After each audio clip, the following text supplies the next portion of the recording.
I cannot stress enough about how they want violence. They want bloodshed. They want us to react in a way that they can paint us as the enemy. And as disgusting as that sounds, it is blatantly obvious. They infiltrate groups and try to push for violent reaction. They try to get us to say things that they can paint us out to be violent. The media portrays us as violent.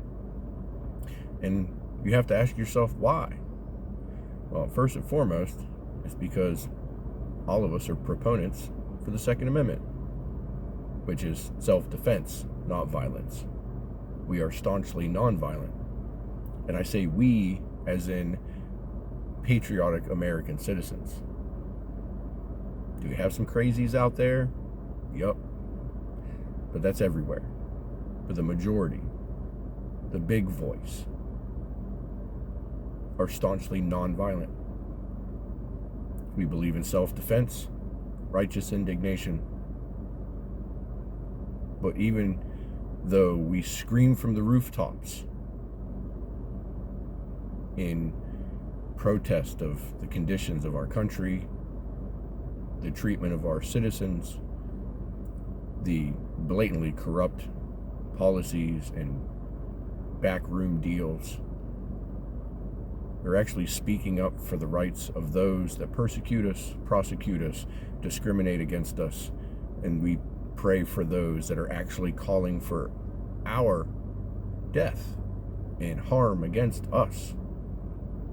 I'm sure many of you remember the politicians screaming into crowds that if you see somebody that is, pro-American values in a crowd, to surround them and let them know that they're not welcome.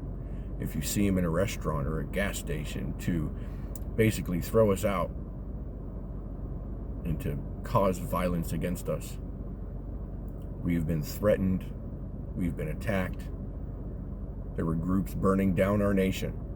They were touted as heroes. But yet, the good old, wholesome, family, American citizen, they're labeled as a terrorist because they are willing to speak up and say, we do not consent. We will not comply. For all of those that spoke up on January 6th, they want us to either forget about it, act as if it was no big deal, and that everyone involved are insurrectionists and terrorists and traitors to our country. And it could not be further from the truth.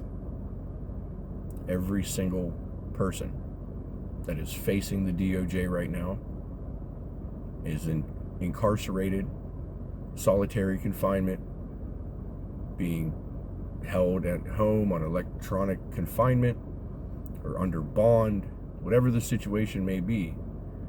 They have arrested one by one almost 800 people. Families being destroyed, children taken from their mothers and fathers, people losing their homes. You've heard me tout on about this for over a year now. Politicians, they speak a good game and we should do something. But nothing's happening. Because we, the people, are the voice that needs to become louder. But don't fall into the trap because they want violence. We are not going to give it to them. Can't. Because the moment that we do, we stoop down to their level. And that gives them reason, gives them cause to label us. And if they can label us, then they can get the public, the talking heads in the media to just scream that much louder about how we are the problem. So this is why Sing for Freedom was started. It is a peaceful protest, protesting the conditions of our country, protesting the conditions in which our January 6th defendants and their families are being held and treated, to protest in a way that we cannot be labeled as violent. So I implore you all to use your voice in one unified, resonant symbol of peace, freedom, love, liberty, and unity. To stand proud and say that you love your nation. Stand with those that have spoken up and are now under the thumbs of Uncle Sam.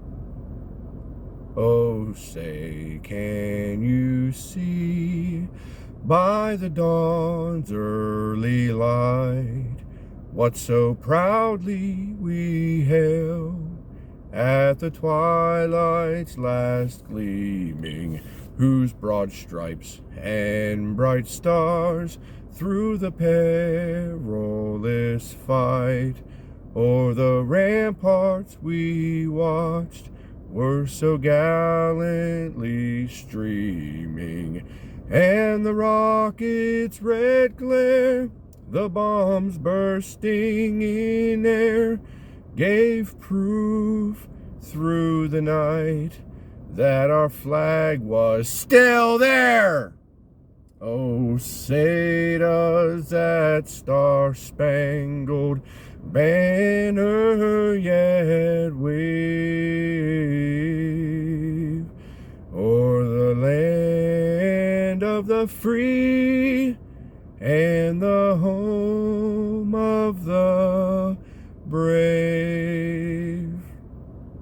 Don't fall for the trap. Show love. Sing for freedom.